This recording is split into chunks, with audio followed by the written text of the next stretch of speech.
Red బుక్లో 3 పేజీలు చించినటువంటి నారా లోకేష్ గారు అలియాస్ రాష్ట్ర ముఖ్యమంత్రి కొడుకు షాడో ముఖ్యమంత్రిగా ఉన్న లోకేష్ గారు క్యాబినెట్ మీటింగ్ కూడా అటెండ్ కాకుండా క్యాత్వే పసిఫిక్ ఎయిర్లైన్స్లో హాంకాంగ్ వెళ్ళాడు అనేది మాకున్న సమాచారం.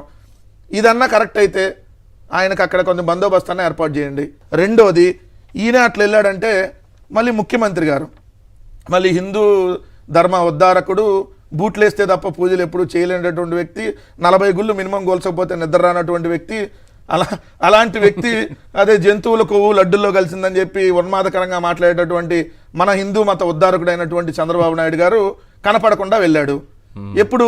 నిన్న వైకుంఠ ఏకాదశి రోజు పక్కన తెలంగాణ ముఖ్యమంత్రి వచ్చారు దర్శనానికి. ఆంధ్రప్రదేశ్ రాష్ట్ర ముఖ్యమంత్రి సతీ సమేతంగా రావాలిగా, మామూలుగా రాడు కదా చంద్రబాబు నాయుడు గారు.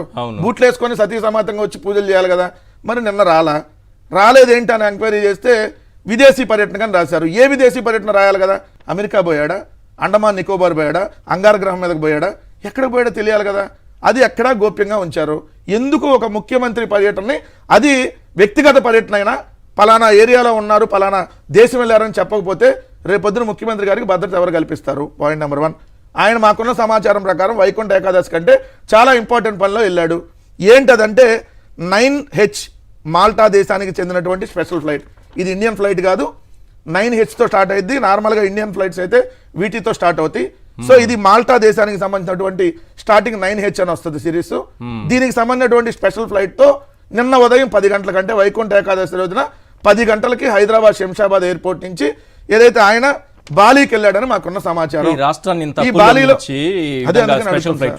ఈ బాలీ వెళ్ళాడని మాకున్న సమాచారం. బాలీ వెళ్ళాడా, బంగ్లాదేశ్ పోయాడా, బ్యాంకాక్ పోయాడా, ఎక్కడికి వెళ్ళినా మా ముఖ్యమంత్రి అంటే మా రాష్ట్ర ముఖ్యమంత్రి ఎక్కడ ఉన్నాడో ప్రజలకు సమాచారం చెప్పాలి. ఇది ఒక నేను రాష్ట్ర ఓటర్గా అడుగుతా ఉన్నా.